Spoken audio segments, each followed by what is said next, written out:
Hi, I'm Rob, and in this video I'm going to go over this arcade cabinet which I designed and built myself in quite a lot of detail. Now, a little while ago I did upload the build process of this arcade cabinet, and I was asked quite a few questions in there. Everything from how do I manage to run all the different systems quite seamlessly in a rather neat looking cabinet, and things like that. So I'm going to go over those things one at a time. First of all, what this can do, it can play PS3, PS4 and PS5 race games as well as the PC racing games without any need to swap over the wheel, and I'll come to that in a second. But as well as that, I can also play arcade games as well. I can plug in a PC style controller that is wired and permanently fixed. I can play obviously the PS3, PS4, PS5 games using the controller as well. I can play light gun games using the Move controllers for the PS3, light gun games on the PC and more besides. So let's go over those things one at a time. Right, before I get to the main things itself, like how the consoles are connected and how the sound works, things like that, just going to show you a few things about this machine I think are really cool. Got the official artwork on the side to some of my favourite racing games from the arcades from back in the day. Some nice touches like the Outrun mini-map and things like that. I really like that, looks really cool. I added lots of little things that make the whole thing just that much easier and nicer to use, like these USB plugs there for the PlayStation 3. Makes it really easy to charge the controllers. Same as for the PS4 on the other side. And even a nice magnetic phone holder there. You just plonk your phone on there and it's held nice and safely. Other little touches I added were like these armrests. These are actually from a Audi. They're proper armrests from a proper car. This one here is used to house the PC wireless control pad, and on the other side that one is used to ordinarily hold the wires and the remote control for the 5.1 surround sound system. If you lift that up, there's the little cubby hole for the Xbox controller, and on the other side there's a little cubby hole where the PlayStation controller normally goes. An extra bit of overkill, and just to make it look good and finish it all off with a proper genuine Ferrari badge. I really like that. That just gives it that lovely finishing touch with that nice Ferrari red paint at the same time. Alright, so first up, the consoles, PC, and how are they connected and where are they stored? Well, this has a PS4 Pro, PS3 and PC permanently connected. And both consoles are housed in the marquee hatch. You can lift that up and see them there. There's the PS4 Pro, there's the PS3, and the camera for the Move games. That's a really nice touch. I still love those Move games, really cool. Now, the monitor has two HDMI inputs, and they are both connected to each relevant console, and the monitor auto detects whichever console is on, so there's no need to muck around, you know, physically changing channels, things like that. So that is a job done in itself, happens completely automatically. Now, space-wise, there is plenty of room inside this cabinet to house the actual PC, but that's where it was originally, and it became a little bit of a faff. Maybe it's something I should have thought about a little bit more maybe, but for now the PC is actually housed on the outside of the machine, and the reason is when you play the different racing games on different systems, you need to move the USB to the relevant system. Right now it's in the back of the PC because it's connected to the PC for those PC race games. But if I want to play a game on the PS4 Pro, for example, I just take that lead out of there, plug it into the back of the PS4 Pro, and good to go. Likewise with the PlayStation 3. The only other thing you have to do and remember is if you're playing a different system, you have to use this little switch here. There's a little switch on the T300 RS. If you're playing a PS4 or PS5 games, it has to be on the left hand setting, and if you're playing PS3 or PC games, you have to flick it over to the right. But that is it. No wheel changing at all whatsoever. Now, this was actually something which I changed, because originally when I first built this cabinet, if you've seen the build video of this, I actually had a Xbox wheel connected to this as well, but I physically had to change wheels over if I had wanted to play those Xbox games, and that became a little bit annoying. It was for that reason I actually built and designed that Outrun 2 themed cabinet over there. That's a really nice cab. No more mucking around changing wheels, it's just a separate cabinet, and yeah, love it. It's got a really cool party trick as well. Won't show it right now, but the wheel there is held on with industrial grade Velcro, and what you can do, you can take that wheel off really easily because it's a wireless wheel, and you can put a flight stick on there instead. Just sits on in exactly the same place and play games like Afterburner, Space Harrier using the correct control method. Now the sound. Sound is a big deal to me. When I created this system, I wanted to recreate that deep, low bass grunt you got from the arcade systems. So I didn't actually hold back on this at all, and I probably went a bit overboard.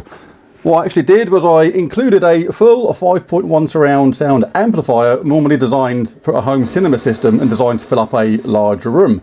There's a subwoofer at the bottom there you can just about see, and sitting on top of that is the main amplifier. This is really cool for this. It does make a massive difference. We've got some decent satellite speakers there. Got the left, the center and the right. And at the back, built into the back of the seat, we have the rears. So really nice sound from that. But another question I've been asked a few times is how the sound is actually connected to all the systems without having to muck around changing wires and leads over and things like that. Well, for the PC, that's connected by a single 3.5mm wire phono plug, red and white, going straight into one of the stereo inputs on the back of the amplifier. For the PS3 and PS4, they both have optical outputs.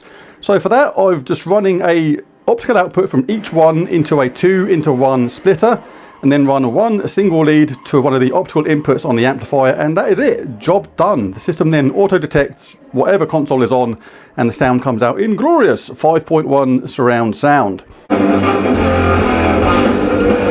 Next up, screen size. This is a 32-inch 4K BenQ monitor, and I think it's absolutely ideal for what I want. For the distance you're sitting away from the screen, which is usually about 3.5 feet to where your head is going to be, it's absolutely perfect for most of the racing games. If you get too close, your field of vision cannot take in the full screen properly, and to me, you're just better off just sitting at the right distance. I've seen other arcade systems that have a massive, great 50-inch screen on them and things like that. They're a bit too much for me. That is way too close to see the screen properly. It's just way too close, and I'm not a fan of it. The only time when that big larger screen would have come in handy is for shooting games. Now this can do light gun games as well, and it's really simple to do. You just push the front seat forward like that. The back of the machine is a light gun sitting on a little clip, and you just pick it up and you can blast away.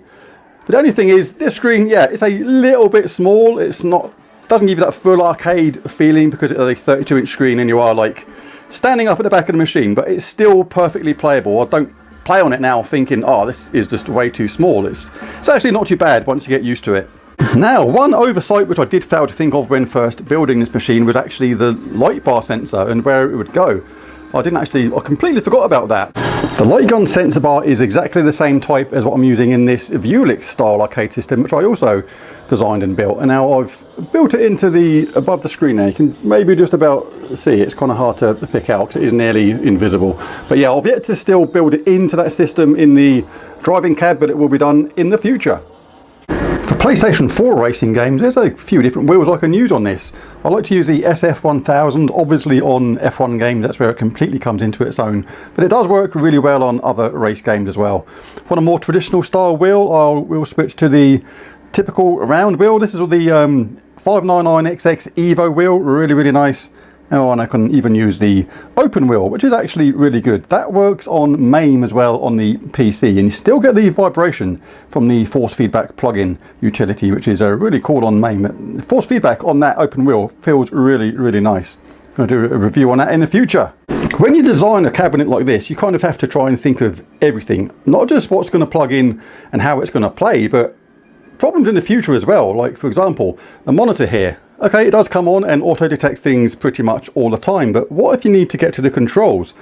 I designed this so we have a flap here, it comes up like that, and if we need to, we can get under there and reach the monitor controls if we ever need to. Haven't had to yet, but it's there in case we have to.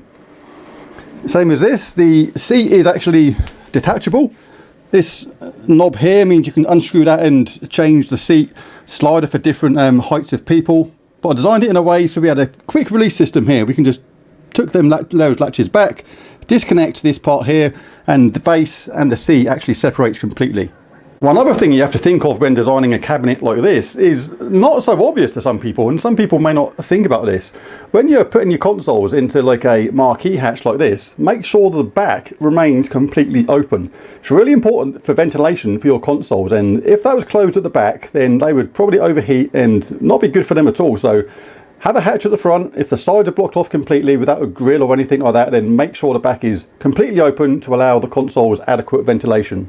So there it is. There's a fairly detailed overview on this arcade sit-down system which I designed and built myself. Really like it. PS3, PS4, PS5, arcade games, PC games, the lot can be played on here, light gun games and all. Really enjoy it. All in my mini mega arcade, as I call it, a relatively small space but with a lot going on. But it's a really enjoyable place to be. If there's anything you're seeing in this room that you'd like me to do a video on, you can give me a shout out in the comments and I'll see if I can get it done. A lot of fun to be had in here. Love little touches like my X-Wing fighter there and me retro consoles. There's all sorts of stuff up top as well, like a couple of spaces where I've got to fill in a couple of extra gaps. But yeah, really cool place to be. I really like it. Well, thanks for watching this video. If you enjoyed it, then be sure to bash that like and subscribe button. And I'll catch you again next time. It is mostly arcade videos on a Sunday. A lot of the time it is Gems of War the other time. So yeah, maybe don't hit the notifications bell unless you want to be bombarded by Gems of War videos. But thanks for watching this one and I'll catch you again next time. Bye for now.